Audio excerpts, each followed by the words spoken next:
The drill sergeant's hand shot out like a striking viper, grabbing her by the collar and jerking her forward until their faces were inches apart. His breath was hot against her skin as he screamed obscenities that would make hardened criminals flinch. For 30 seconds that felt like an eternity. He held her there in front of 284 witnesses, his grip tight enough to leave bruises, his voice echoing across the Fort Meridian training grounds like thunder. She didn't blink. She didn't tremble. She didn't break. Before we jump back in, tell us where you're tuning in from, and if this story touches you, make sure you're subscribed, because tomorrow I've saved something extra special for you. And when he finally released her with a violent shove that should have sent her sprawling, what happened next turned every assumption in that compound upside down. In less than 4 seconds, Drill Sergeant Raymond Kovak found himself flat on his back, gasping for air, while the woman he'd tried to humiliate stood over him with the kind of calm that comes only from absolute certainty. 284 soldiers, instructors, and base personnel stood frozen in complete silence, their minds struggling to process what they'd just witnessed.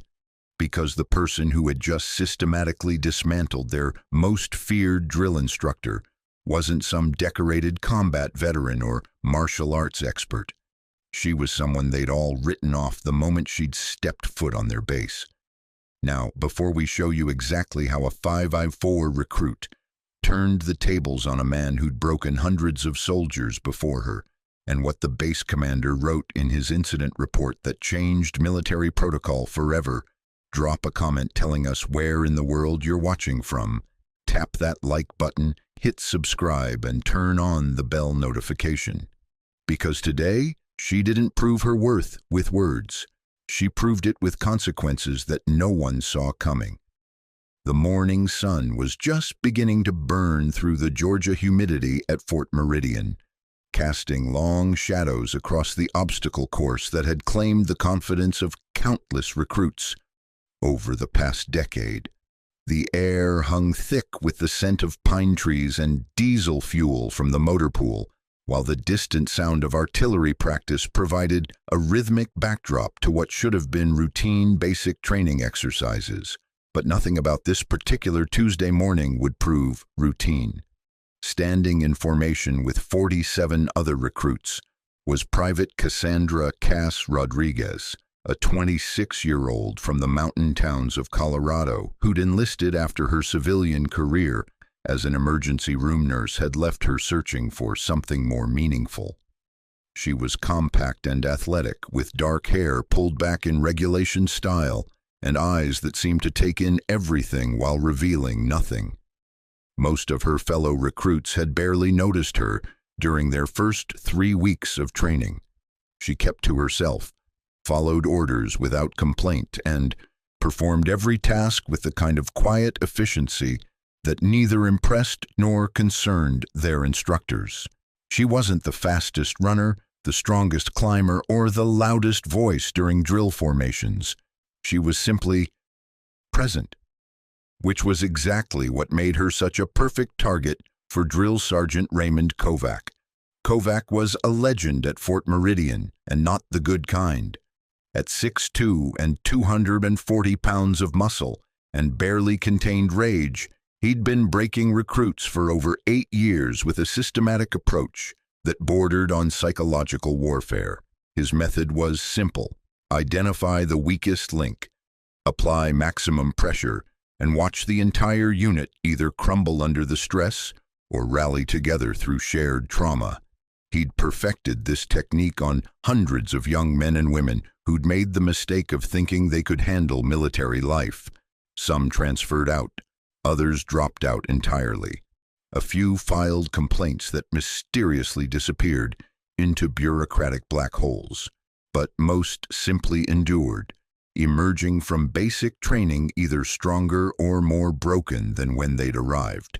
Kovak had been watching Rodriguez for weeks, studying her quiet demeanor and measuring her against his vast experience of human breaking points. She didn't cry during his verbal assaults like some of the younger recruits. She didn't fight back like the ones with anger management issues. She didn't try to blend into the background like the ones hoping to survive through invisibility. She just absorbed everything he threw at her with the kind of stillness that he'd learned to interpret as either exceptional mental toughness or complete psychological shutdown. Either way, she represented a challenge that his ego couldn't ignore. What Kovak didn't know was that Cassandra Rodriguez had spent 3 years working trauma cases in one of Denver's busiest emergency departments. She'd held pressure on gunshot wounds while gang members screamed threats in her face. She'd performed CPR on overdose victims while their dealers tried to intimidate her into silence. She'd treated domestic violence cases where the abusers sat in waiting rooms, making eye contact that promised retaliation. She'd learned long ago that the loudest, most aggressive people were often the ones most desperate to hide their own insecurities. And she'd developed a skill that went far beyond medical training, the ability to remain absolutely calm in the center of someone else's storm, watching, analyzing, waiting for the moment when their own momentum would work against them. But Private Rodriguez kept this background to herself, just as she kept most things to herself. Her military application listed her civilian experience simply as healthcare worker. Her interview responses had been brief and professional. Her psychological evaluation noted stable temperament under stress, but nothing that would suggest she was anything other than another civilian trying to transition into military life. Which was why, when Drill Sergeant Kovak finally decided to make her his primary target that Tuesday morning, he thought he was dealing with just another quiet recruit who could be molded through intimidation and dominance. He had no idea that he was about to encounter someone who had been preparing for this moment her entire adult life. Someone who understood that real strength wasn't measured in decibels or aggression, but in the ability to remain centered when everything around you was designed to make you lose control. The stage was set, the audience was assembled, and neither the drill sergeant nor the 284 witnesses watching from the sidelines had any idea they were about to witness something that would be talked about in military circles for years to come.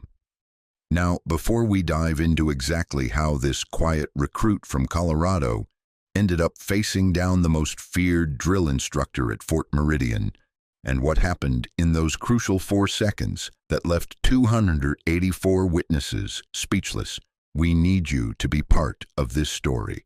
Drop a comment right now telling us where in the world you're watching from.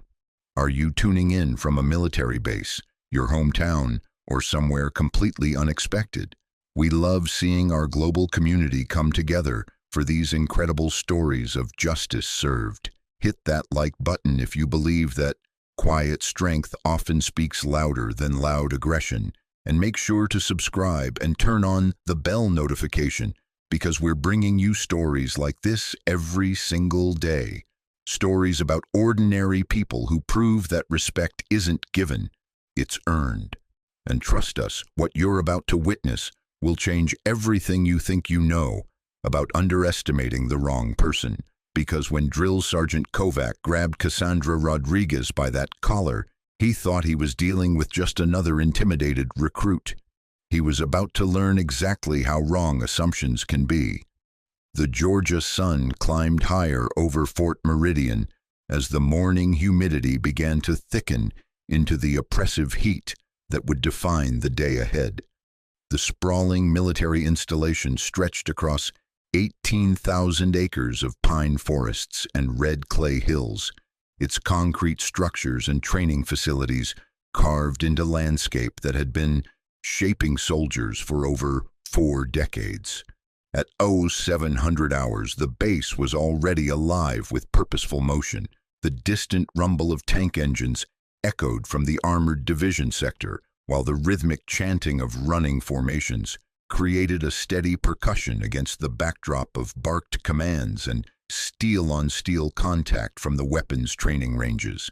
The air carried the distinct mixture of diesel exhaust, gun oil, and Georgia pine that every soldier who'd trained here would remember for the rest of their lives. Fort Meridian wasn't just another basic training facility. It was considered one of the most challenging installations in the southeastern United States, specifically designed to break down civilian mindsets and rebuild them into military precision.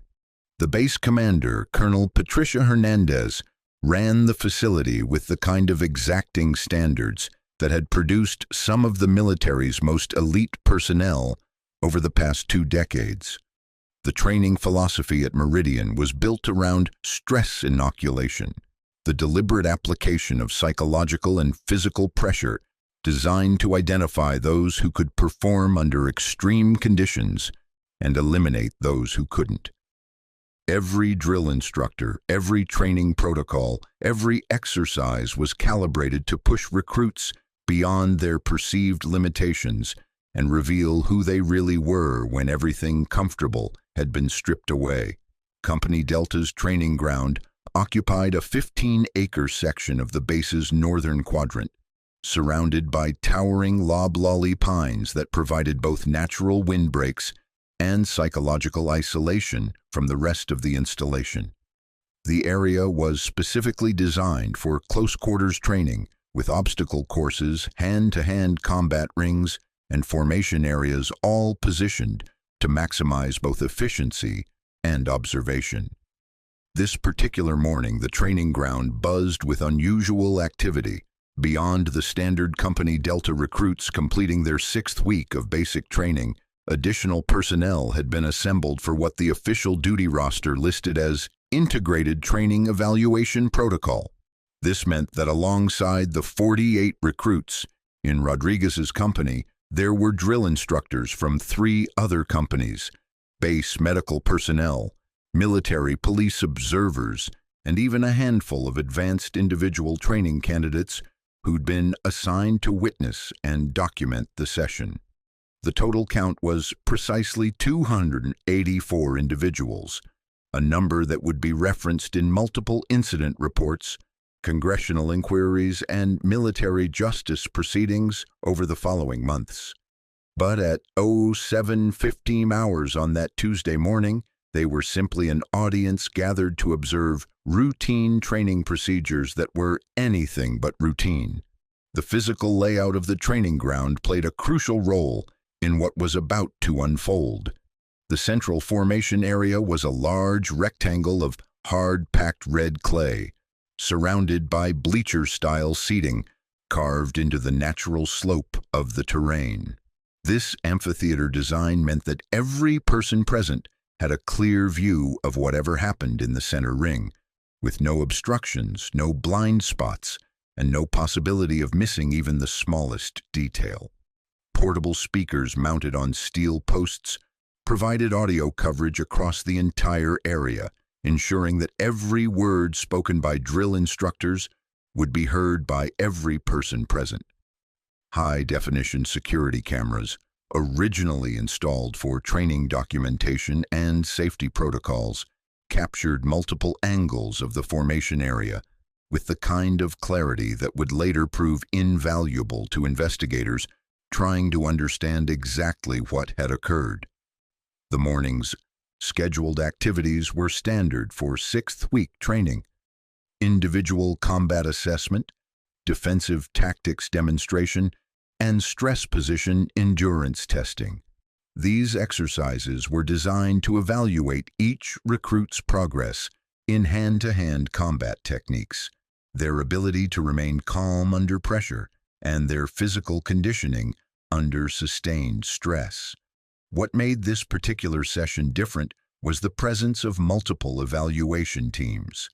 In addition to the standard drill instructor assessments, there were psychological evaluation specialists documenting stress responses, medical personnel monitoring for signs of heat exhaustion or injury, and military police observers ensuring that all activities remained within established safety parameters.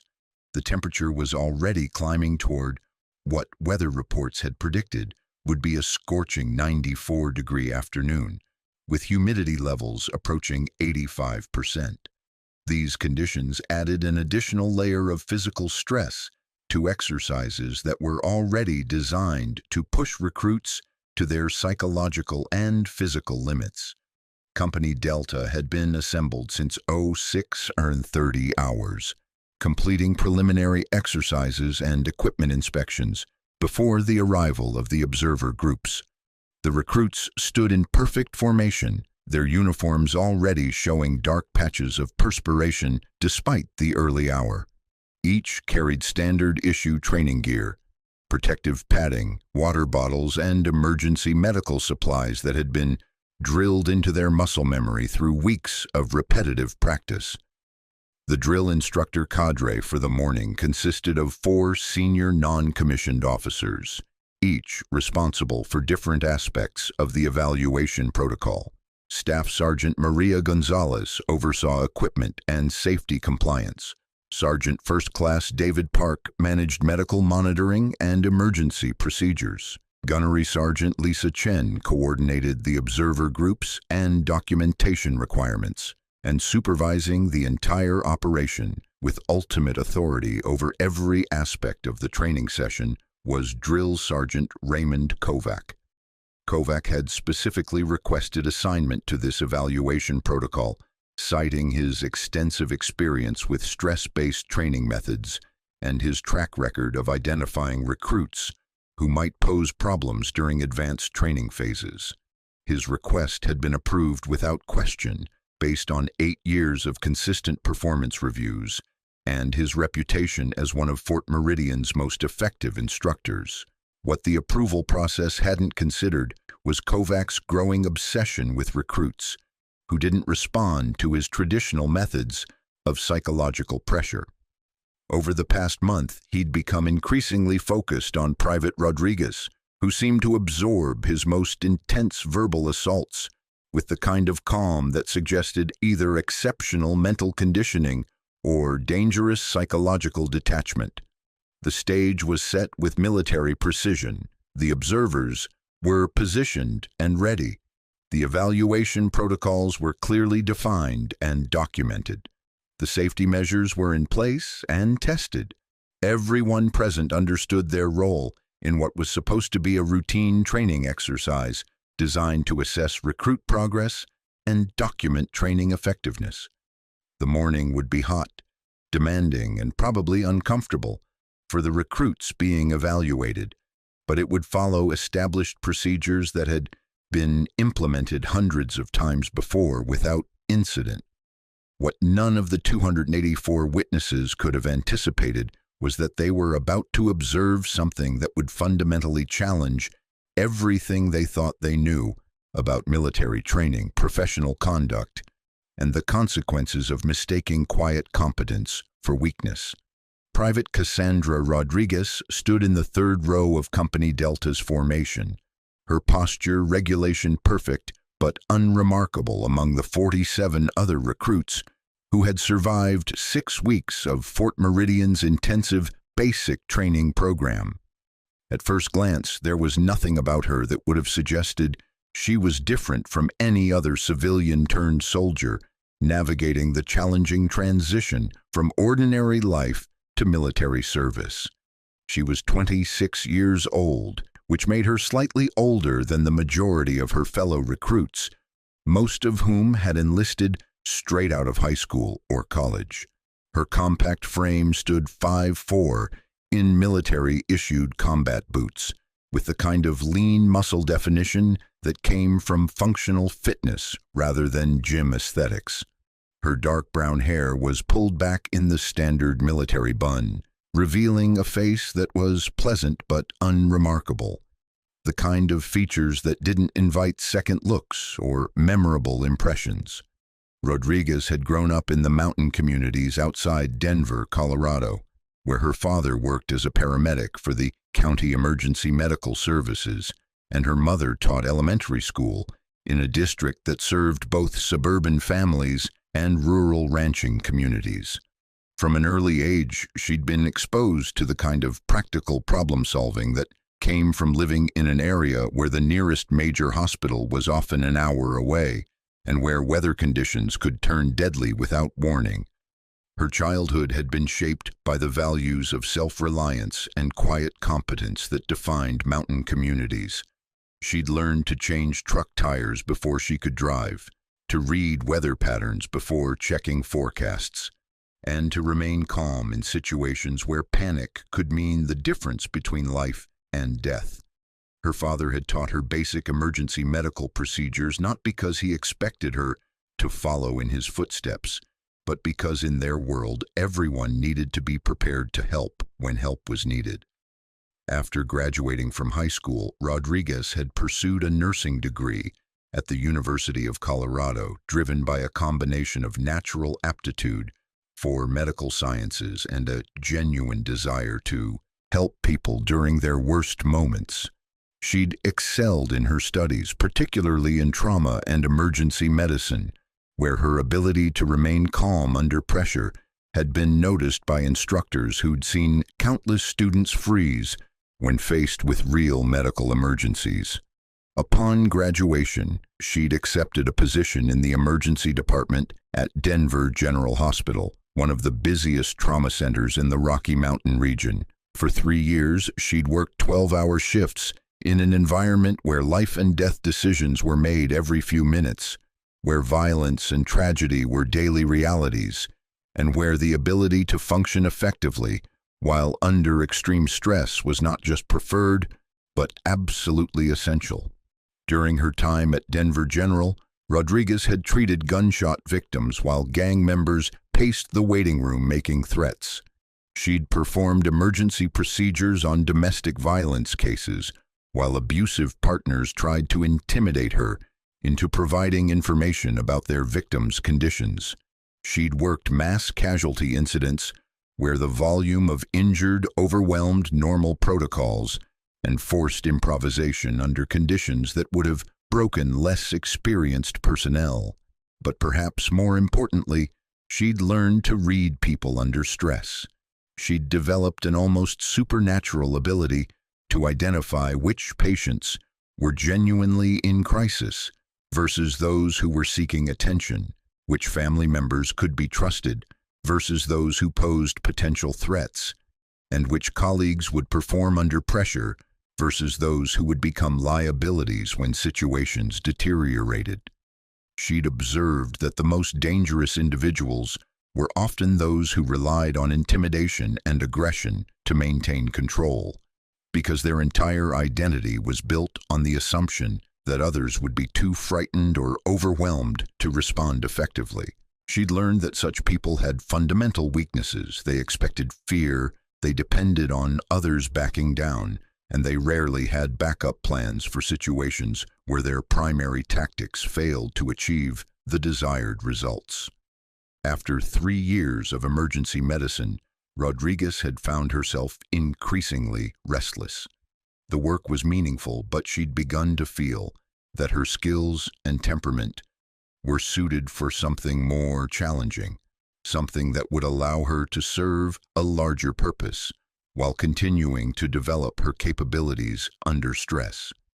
Military service had appealed to her not because she was running from her civilian career, but because she was running toward something that would test her in ways that even trauma medicine couldn't. Her decision to enlist had surprised her family and colleagues, most of whom had assumed she would continue climbing the civilian medical career ladder toward supervisory positions or specialized certifications. But Rodriguez had kept her reasoning simple during conversations about her career change. She wanted to serve her country and believed that military service would provide experiences that would make her a better person and a better medical professional when she eventually returned to civilian life. What she hadn't shared with anyone was her more complex motivation. She'd spent 3 years watching how people responded to authority, stress, and crisis, and she'd become fascinated by the question of how individuals develop the mental resilience to perform effectively when everything around them was chaotic and threatening. Military training, she believed, would provide insights into human performance under pressure that couldn't be gained in any civilian environment. Her enlistment process had been unremarkable. Her medical background had qualified her for several military occupational specialties, but she'd chosen infantry training specifically because it would expose her to the broadest range of stressful situations and the most comprehensive leadership development. Her psychological evaluation had noted her calm demeanor and stress tolerance, but had flagged no concerns about her ability to adapt to military culture or respond to authority. Her performance during the first 5 weeks of basic training had been consistently solid but unexceptional. She'd scored in the upper middle range on physical fitness assessments, had shown good aptitude for weapons training and tactical procedures, and had demonstrated the kind of quiet reliability that drill instructors appreciated but rarely remarked upon. She'd made few close friends among her fellow recruits, not because she was unfriendly, but because she preferred to observe and listen rather than participate in the social dynamics that consumed most of their limited free time. What none of her drill instructors had recognized was that Rodriguez was conducting her own evaluation process. She was studying their methods, analyzing their psychological techniques, and developing a comprehensive understanding of how military training was designed to break down civilian identity and rebuild military discipline. She wasn't resistant to this process. She genuinely wanted to be transformed by it, but she was approaching it with the analytical mindset of someone who understood human behavior under stress from a professional perspective. Most importantly, she'd quickly identified Drill Sergeant Kovak as someone whose methods relied heavily on psychological intimidation rather than genuine leadership development. She'd observed his interactions with other recruits and had concluded that his approach was more about maintaining personal dominance than about developing effective soldiers. But rather than becoming resentful or resistant, she'd simply remained patient, waiting to see how the dynamic would ultimately play out. What she hadn't anticipated was that her calm, analytical approach to military training would be interpreted by Kovak as a challenge to his authority that required increasingly aggressive responses to resolve. Drill Sergeant Raymond Kovak was a monument to military intimidation, wrapped in 240 pounds of muscle, scar tissue, and barely contained aggression. At 34 years old, he'd spent the last 8 years at Fort Meridian perfecting the art of psychological warfare disguised as military training, building a reputation that preceded him into every barracks, every training ground, and every conversation about what separated the strong from the weak. Standing 6'2", with the kind of barrel chest that came from years of powerlifting and combat conditioning, Kovak moved through the base with the predatory confidence of someone who'd never encountered a situation he couldn't dominate through sheer force of personality. His face was all hard angles and weathered skin, marked by a scar that ran from his left temple to his jawline, a souvenir from a bar fight in his early 20s that he'd turned into part of his mystique. Kovak had enlisted straight out of high school in rural Tennessee, fleeing a home environment dominated by an alcoholic stepfather who'd taught him that strength was measured by your ability to make others back down. Military service had provided him with structure and purpose, but it had also given him an official platform for the kind of dominance-based interactions that felt natural to him. He'd discovered early in his career that he had a talent for identifying psychological pressure points and exploiting them with surgical precision. His methods weren't technically against regulations. He never struck recruits, never used overtly discriminatory language, and never violated the specific protocols outlined in military training manuals. Instead, he'd developed a sophisticated system of psychological manipulation that stayed just within the boundaries of acceptable conduct while achieving maximum emotional impact on his targets. Kovak would identify the recruits who seemed most vulnerable, those who were homesick, those who struggled with confidence, those who showed signs of social anxiety or perfectionism. Then he would systematically apply pressure through a combination of public humiliation, impossible standards, and the kind of verbal assault that left lasting psychological scars while technically remaining within the bounds of military discipline. Over 8 years, he'd perfected this approach on hundreds of recruits. Some had transferred to different companies, others had dropped out of military service entirely, and a few had filed complaints that had been quietly resolved through administrative channels, but most had simply endured, emerging from basic training either hardened by the experience or permanently damaged by it. Kovak viewed this process as a form of public service.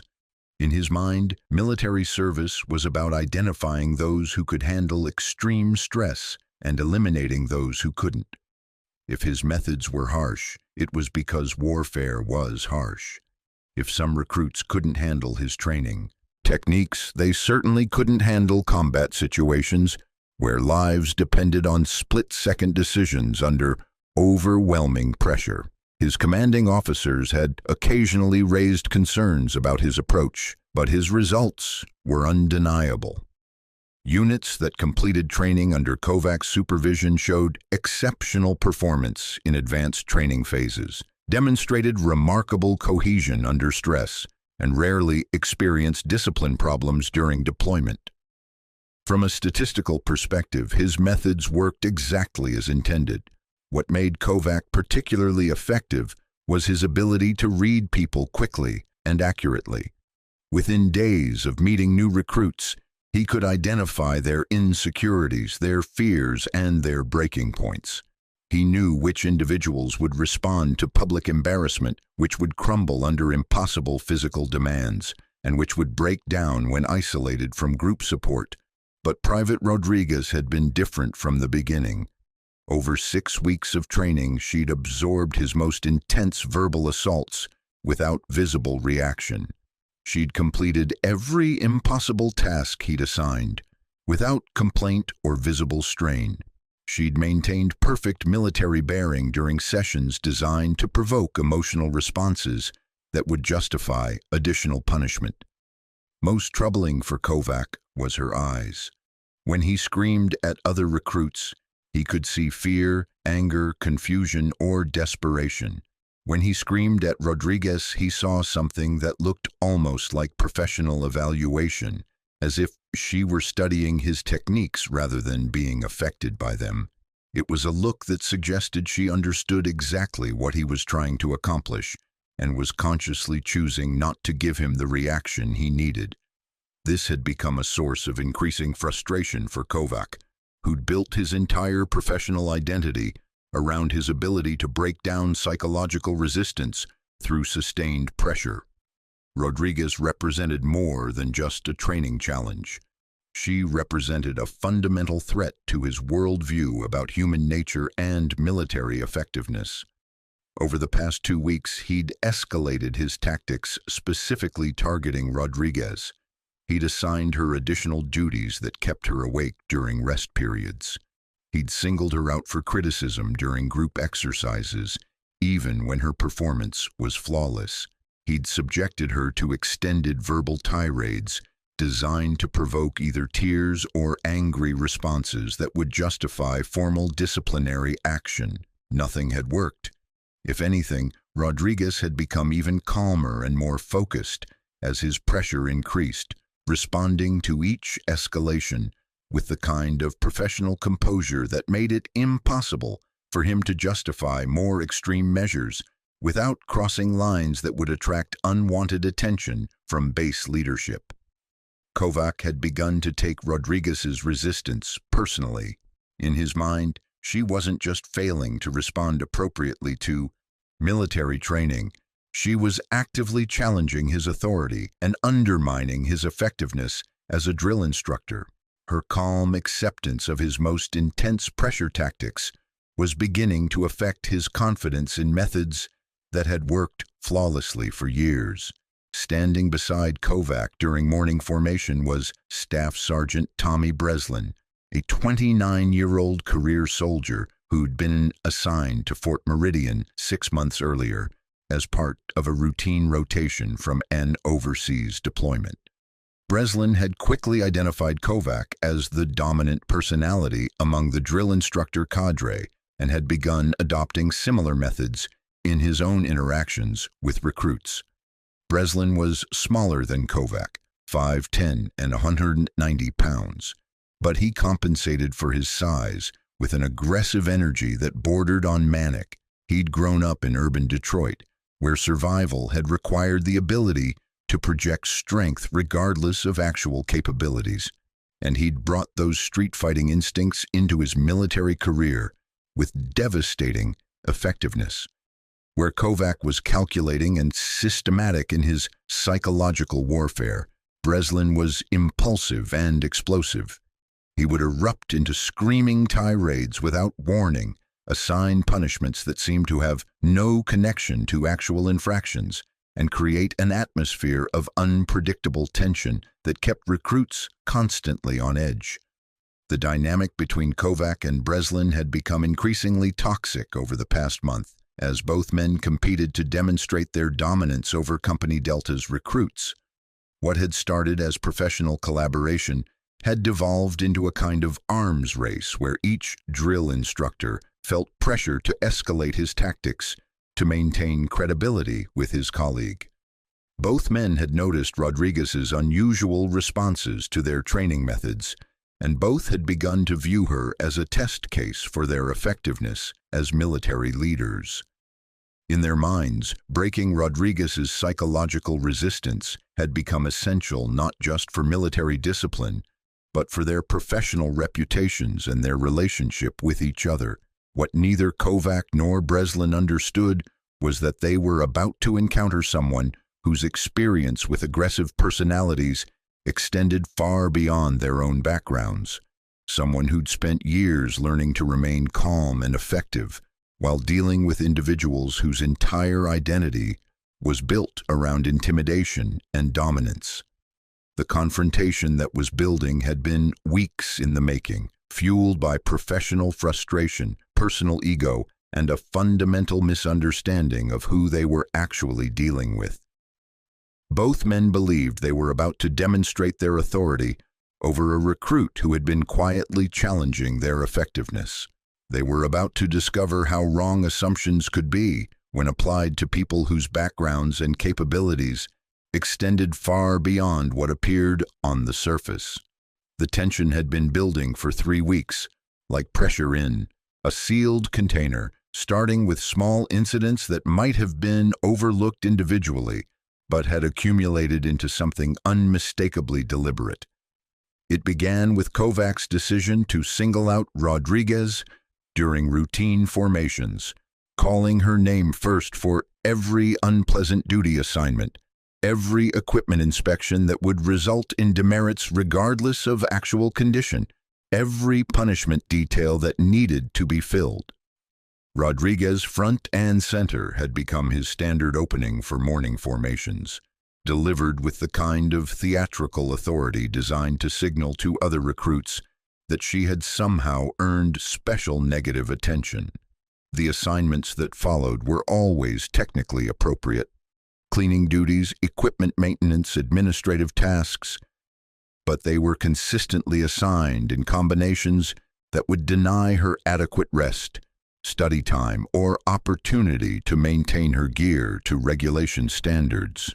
When Rodriguez completed these assignments without complaint or visible strain, Kovak escalated to public criticism designed to provoke emotional responses that would justify additional punishment. During weapons training, he would inspect her rifle and declare it unacceptable, even when other drill instructors had already approved it. During physical training, he would modify her exercises mid-repetition to create impossible standards that made failure inevitable. Rodriguez thinks she's special, he would announce to the formation after these contrived failures. Rodriguez thinks military standards don't apply to her. Rodriguez needs to understand that this isn't her civilian job, where participation trophies count as achievement.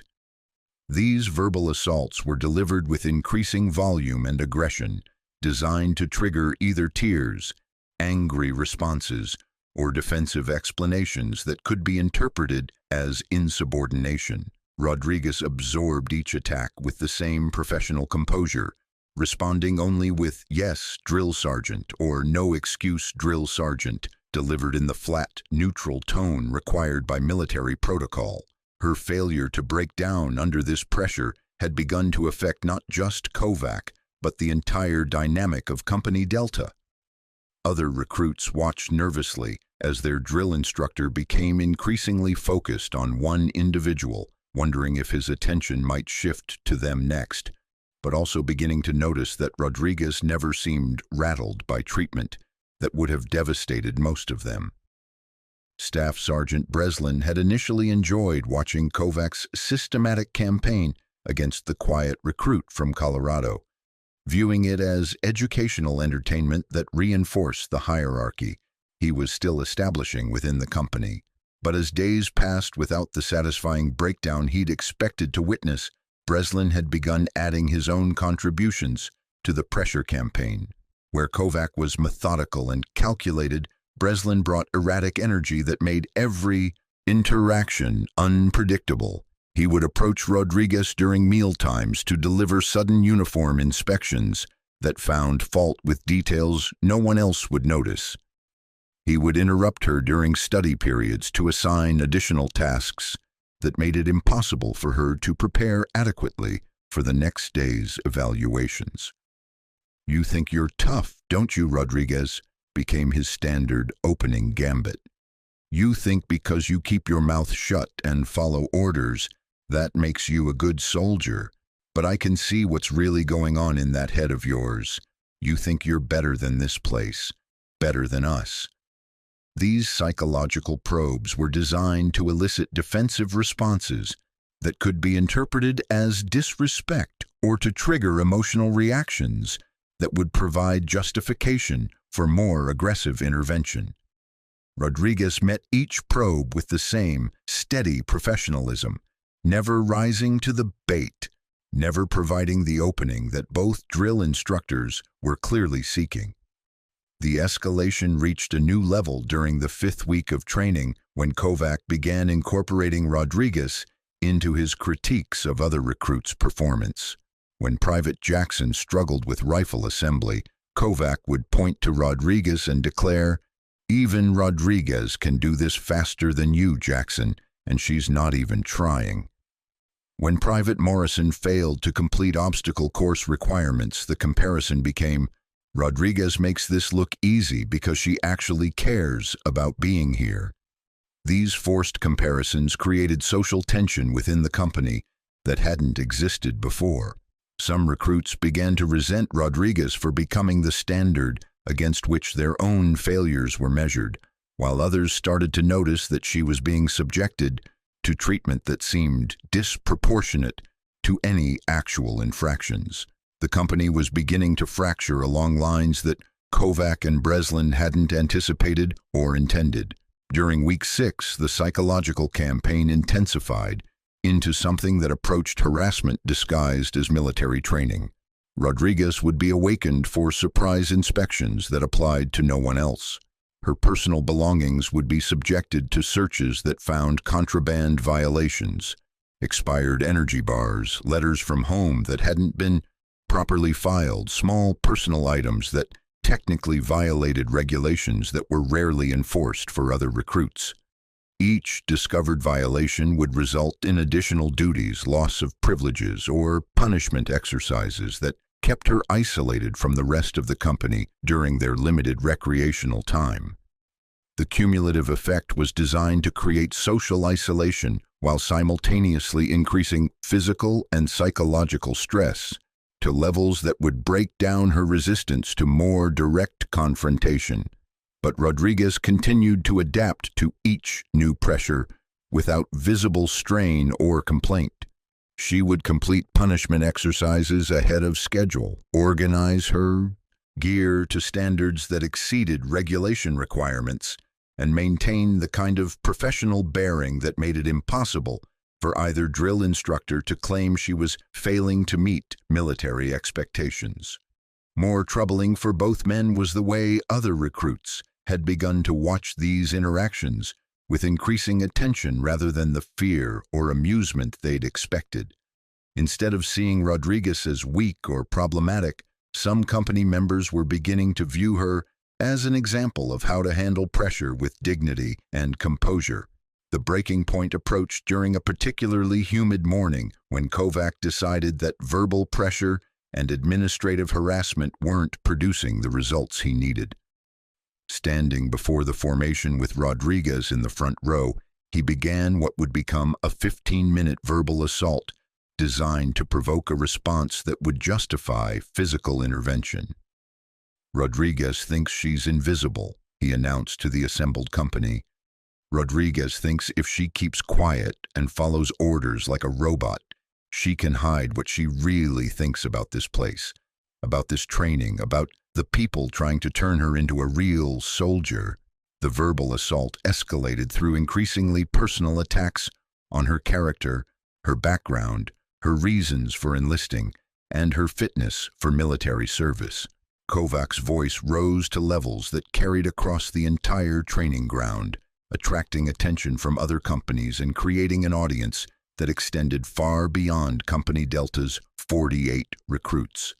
Rodriguez stood perfectly still throughout the tirade, her posture regulation perfect, her expression neutral, her responses limited to the required acknowledgments, delivered in the same professional tone she'd maintained for 6 weeks. But something had changed in the atmosphere around the formation, a sense that the balance of power was shifting in ways that neither Kovak nor Breslin fully understood.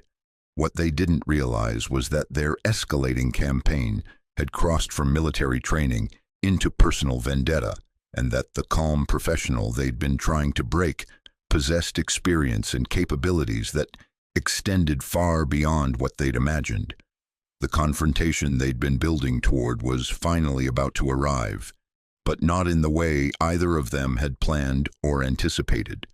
The morning's demonstration had begun according to standard protocol, with Rodriguez positioned at the center of the training ring while Kovak explained defensive positioning techniques to the assembled observers.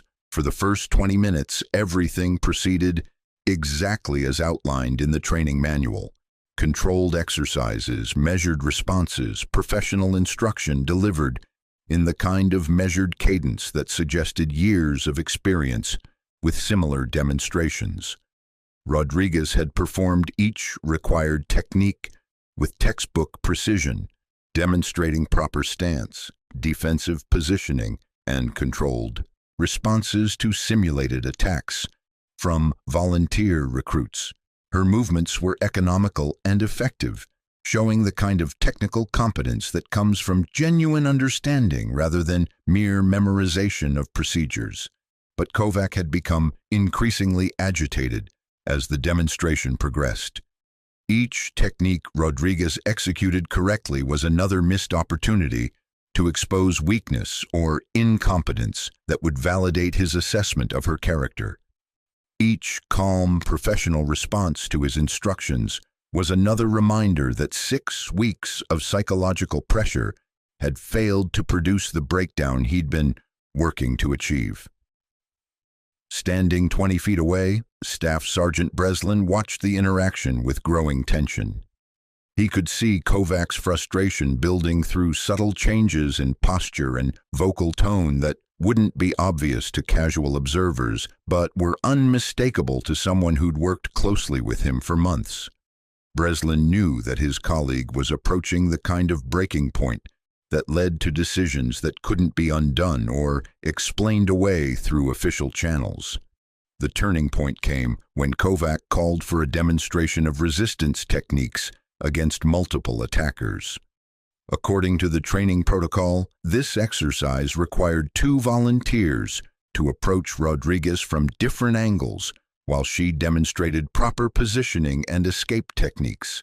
The volunteers were supposed to move slowly and telegraph their approaches to ensure safety while allowing clear observation of defensive procedures. Rodriguez will now demonstrate proper response to coordinated assault from multiple directions, Kovak announced to the assembled observers. This technique is essential for combat situations where soldiers may be overwhelmed by superior numbers, but must maintain defensive positioning until backup arrives.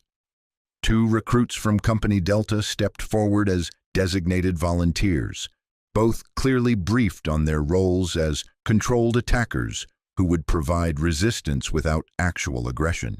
They moved into position on opposite sides of Rodriguez, waiting for Kovak's signal to begin the choreographed sequence that would demonstrate textbook defensive techniques. But instead of calling for the standard demonstration to begin, Kovak made a decision that would fundamentally alter everything that followed. Without warning or explanation, he gestured sharply toward Breslin and stepped into the ring himself, displacing one of the volunteer attackers. "Change of protocol," he announced, his voice carrying an edge that hadn't been present during the earlier portions of the demonstration.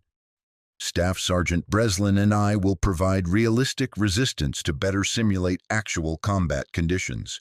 This will give you a more accurate assessment of defensive effectiveness under genuine pressure." The change violated multiple safety protocols that required volunteer attackers to be specifically briefed on limitations and procedures for training demonstrations.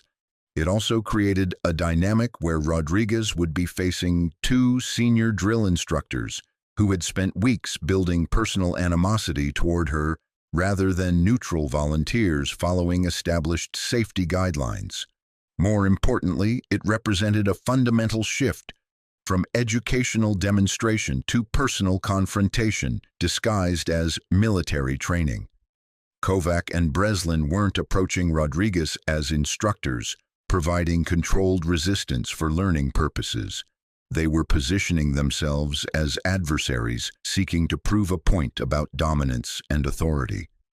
Rodriguez recognized the change immediately. Her posture shifted almost imperceptibly as she assessed the new dynamic, calculating distances, angles, and potential responses to what was no longer a demonstration but a deliberate provocation disguised as training evolution. Around the training ring, 284 observers watched with growing unease as the atmosphere changed from routine instruction to something that felt dangerous and unpredictable. Several senior personnel exchanged glances that suggested concern about the deviation from established protocols, but none intervened as Kovak and Breslin moved into attack positions on opposite sides of Rodriguez. This exercise will demonstrate what happens when defensive techniques meet genuine resistance, Kovak announced, his voice now carrying the kind of theatrical aggression he typically reserved for private disciplinary sessions. Rodriguez will show us whether her training translates to effectiveness under real pressure, or whether it's just classroom theory with no practical application. The announcement was technically appropriate for training documentation purposes, but the underlying tone carried implications that extended far beyond educational objectives. This was personal vindication disguised as professional evaluation, an opportunity for both drill instructors to definitively establish their authority over a recruit who had refused to provide the psychological submission they demanded. Breslin moved first, approaching from Rodriguez's right side, with movements that were faster and more aggressive than standard demonstration protocols required. His approach wasn't the controlled advance of an instructor providing measured resistance. It was the purposeful movement of someone intent on proving physical dominance through overwhelming force. Rodriguez shifted to accommodate his approach, maintaining defensive positioning while keeping Kovak in her peripheral vision. But her movement was different from the controlled responses she'd demonstrated during the earlier portions of the exercise. There was a fluidity and precision to her positioning that suggested capabilities extending far beyond basic military training. Kovak attacked from the opposite angle, with the kind of explosive movement that comes from years of physical conditioning, combined with genuine aggressive intent. His approach was designed not to provide educational resistance, but to physically overwhelm Rodriguez through size, strength, and surprise coordination with Breslin's simultaneous assault. The moment of impact arrived with devastating suddenness. Instead of the controlled contact that characterized proper training demonstrations, both men struck Rodriguez with full force, their coordination creating a pincer attack designed to drive her to the ground through overwhelming physical pressure applied simultaneously from opposite directions. Rodriguez absorbed the impact differently than either man expected. Instead of falling or stumbling backward, she dropped her center of gravity and redirected their forward momentum using techniques that were definitely not part of standard military training curricula. Her response was immediate, precise, and utterly devastating in its efficiency. What happened next unfolded in less than 4 seconds, but would be analyzed frame by frame through security camera footage for months afterward. Rodriguez didn't just defend herself. She systematically dismantled both attackers using techniques that demonstrated training and experience far beyond anything either man had anticipated encountering. The 284 witnesses watched in absolute silence as their assumptions about military hierarchy, physical dominance, and professional authority were completely overturned by someone they'd all dismissed as just another recruit struggling through basic training. When the violence ended, Kovak and Breslin lay motionless on the training ground, while Rodriguez stood calmly above them, her breathing controlled and her posture suggesting that what had just occurred was simply another technical problem that had required a technical solution. The silence that followed the collapse of both drill instructors was unlike anything the 284 witnesses had ever experienced during military training. It wasn't the normal quiet of attention or the temporary hush of surprise. It was the profound stillness that comes when reality has been fundamentally altered and minds are struggling to process what they've just witnessed.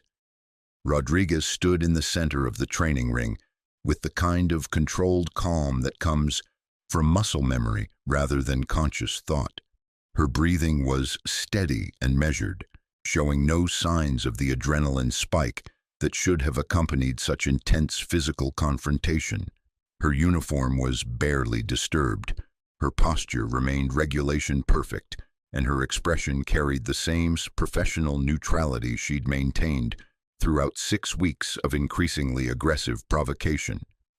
At her feet, Drill Sergeant Raymond Kovak lay on his side, in a position that clearly indicated unconsciousness rather than voluntary submission. His body was completely limp, his breathing shallow but regular, and his face had gone slack in a way that suggested his central nervous system had been temporarily shut down by the precise application of pressure to specific anatomical targets.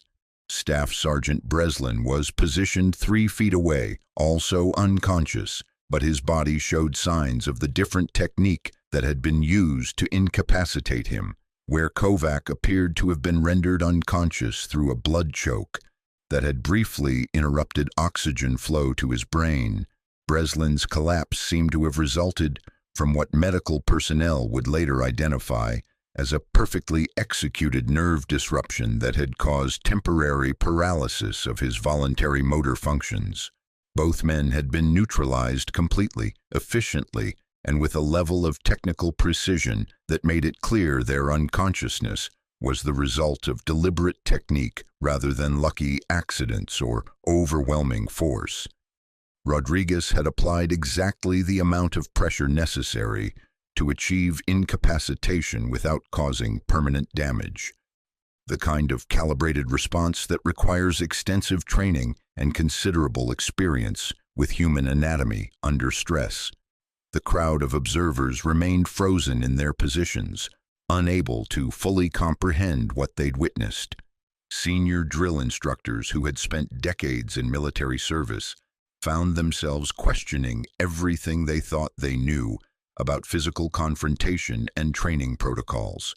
Medical personnel who had treated countless training injuries struggled to understand how two experienced soldiers could have been overwhelmed so completely by someone they'd all dismissed as an unremarkable recruit. Colonel Patricia Hernandez, who had been observing the training session from the elevated platform reserved for senior command personnel, took her first step toward the training ring with the kind of measured movement that indicated she was still processing the implications of what had occurred. As the base commander, she would be responsible for the investigation, documentation, and administrative response to an incident that had clearly moved far beyond standard training protocols. Captain Michelle Torres, the senior medical officer present, moved more quickly toward the unconscious drill instructors, her training overriding her shock as she assessed their conditions and determined what immediate medical intervention might be necessary. Her preliminary examination revealed that both men were breathing normally and showed no signs of traumatic injury, but their unconscious states would require evaluation to ensure no lasting neurological damage had occurred. Among the recruit observers, the reactions varied dramatically. Some stood with mouths open, their minds unable to reconcile what they'd witnessed with their understanding of military hierarchy and physical capability. Others leaned forward slightly, trying to get better views of the unconscious drill instructors, as if closer observation might provide explanations that distance had obscured. A few of the more experienced personnel in the crowd began to recognize implications that extended beyond the immediate incident. They understood that they had just witnessed something that would require extensive investigation, detailed documentation, and careful management to prevent broader disruption of base operations and training protocols. Security personnel positioned around the perimeter of the training ground moved closer to the central ring, their training directing them to establish control of a situation that had clearly moved beyond normal parameters.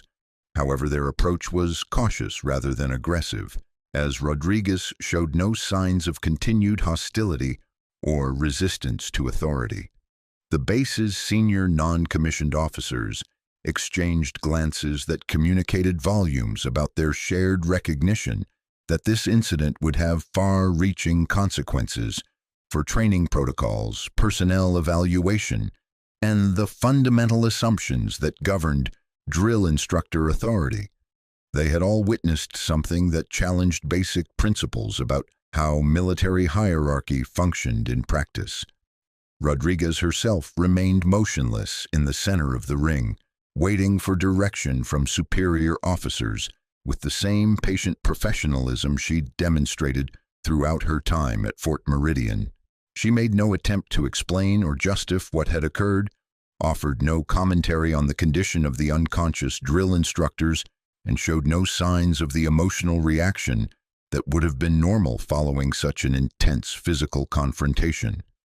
Her calm demeanor in the aftermath of the incident was almost as unsettling to observers as the technical precision she demonstrated during the confrontation itself.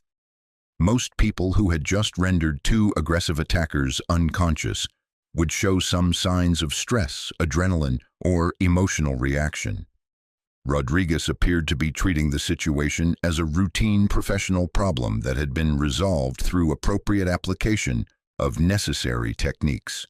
Captain Torres completed her initial medical assessment and signaled for stretcher teams to transport both unconscious men to the base medical facility for comprehensive evaluation. Her preliminary findings suggested that both drill instructors would recover completely but would require observation to ensure no complications developed from whatever techniques had been used to incapacitate them. Colonel Hernandez reached the edge of the training ring and made the decision that would shape everything that followed. Instead of immediately detaining Rodriguez or treating the incident as a disciplinary matter, she called for a complete documentation of the scene and a preservation of all evidence that might explain how the situation had developed and escalated. "Nobody moves until we have complete photographic and video documentation," she announced to the assembled observers. "This incident will be investigated thoroughly, and I want every detail preserved exactly as it occurred." Her decision reflected both military thoroughness and an intuitive understanding that there were aspects of this situation that extended beyond simple disciplinary infractions. The technical precision Rodriguez had demonstrated suggested training and experience that raised questions about her background, her qualifications, and the appropriateness of the treatment she'd received from the drill instructor cadre.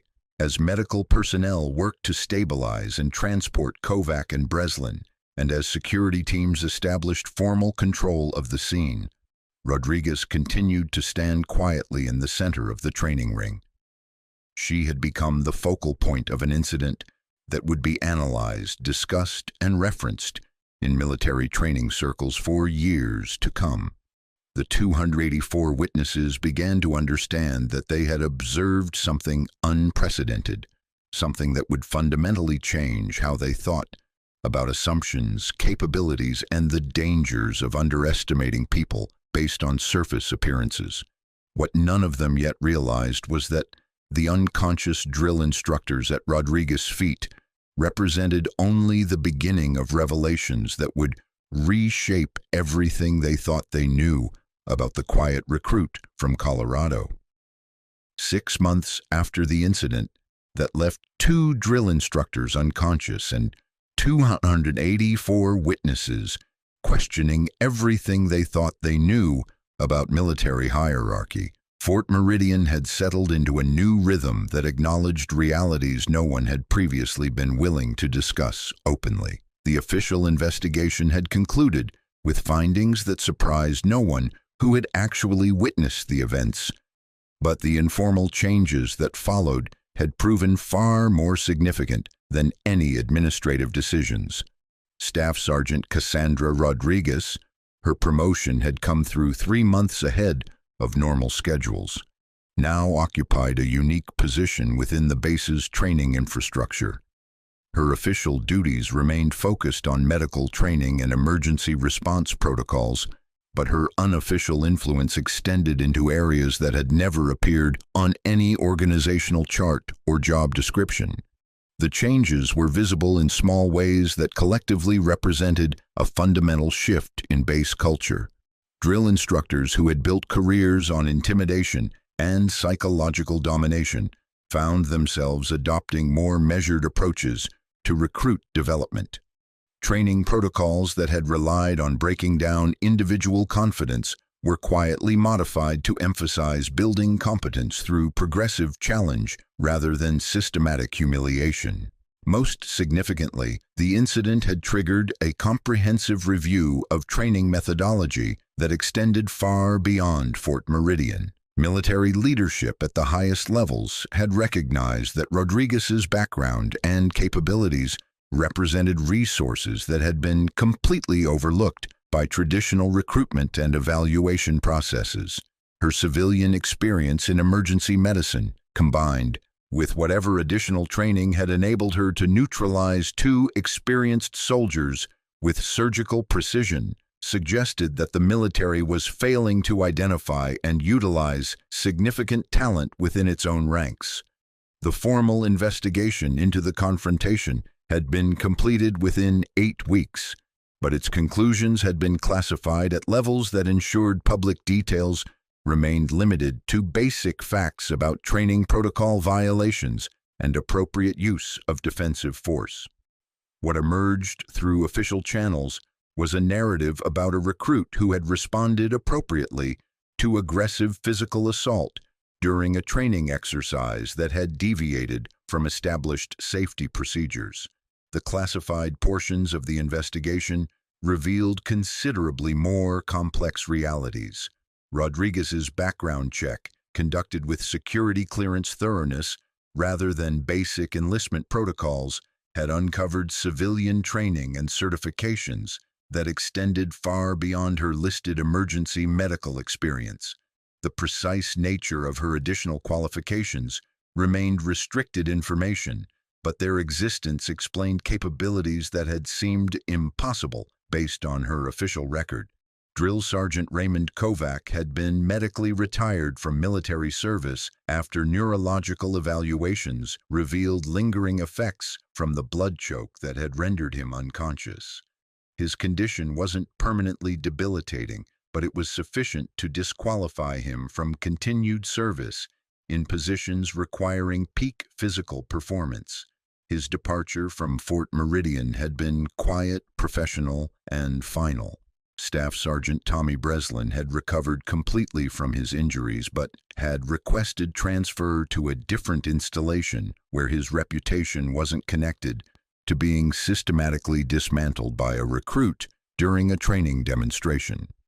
His transfer had been approved without question, and his new assignment involved administrative duties that kept him away from direct recruit interaction. The broader implications of the incident had rippled through military training programs across multiple branches of service. Training protocols were reviewed and modified to prevent the kind of personal vendetta that had led to the confrontation. Drill instructor selection and evaluation procedures were enhanced to identify personnel whose methods relied too heavily on psychological intimidation rather than professional instruction. Perhaps most importantly, recruit evaluation processes were expanded to better identify individuals whose civilian backgrounds might include capabilities relevant to military service, but not captured through standard assessment procedures. Rodriguez had demonstrated that significant talent was being overlooked by recruitment processes designed around traditional assumptions about who possessed relevant skills and experience. Within Fort Meridian itself, Rodriguez had become something approaching a legend, though her own behavior remained as professional and unremarkable as it had been during her initial weeks of training. She performed her assigned duties with the same quiet competence, maintained the same respectful relationships with supervisors and colleagues, and showed no interest in capitalizing on her newfound reputation for personal advantage. The recruits who had witnessed the incident carried their memories into advanced training and eventual deployment, where stories about the quiet medic who had neutralized 2 drill instructors became part of military folklore. These stories evolved and expanded through retelling, but their core message remained consistent. Assumptions about capability based on appearance or background could be dangerously inaccurate. More importantly, Rodriguez had become a resource for addressing training problems that traditional methods couldn't resolve. Recruits who struggled with confidence issues or who showed signs of being overwhelmed by military transition were quietly referred to her for mentoring that combined medical expertise with practical wisdom about handling pressure and maintaining professional composure. Her influence extended beyond individual counseling into systematic improvements in training methodology. Suggestions she made about stress inoculation, progressive skill development, and the importance of building confidence through competence rather than breaking it down through humiliation had been incorporated into official training guidelines used throughout the installation. The 284 witnesses who had observed the original confrontation had been forever changed by what they'd experienced. Many had gone on to leadership positions where they implemented training approaches that emphasized respect, competence, and professional development, rather than dominance and intimidation. The incident had become a reference point for discussions about effective leadership that extended far beyond military service. Rodriguez herself rarely discussed the incident, treating it as ancient history that had no relevance to current responsibilities. When directly asked about that morning, She would provide factual responses that avoided analysis or interpretation. She had responded appropriately to physical assault. The investigation had cleared her of any wrongdoing, and the matter had been resolved through official channels. But her presence at Fort Meridian served as a permanent reminder that strength comes in many forms, that competence can be quiet and unassuming, and that the most dangerous assumptions are those we make about people whose capabilities extend beyond what we can observe on the surface. What happened that morning had proven that respect isn't given based on rank or position. It's earned through competence, character, and the courage to stand firm when principles are challenged by those who mistake authority for strength. Do you think Rodriguez's response was justified, or should she have found another way to handle the situation? Have you ever witnessed someone surprise everyone by revealing hidden capabilities? Let us know in the comments below. If you believe that quiet competence speaks louder than aggressive dominance, hit that like button and subscribe for more stories about ordinary people who prove extraordinary when pushed too far.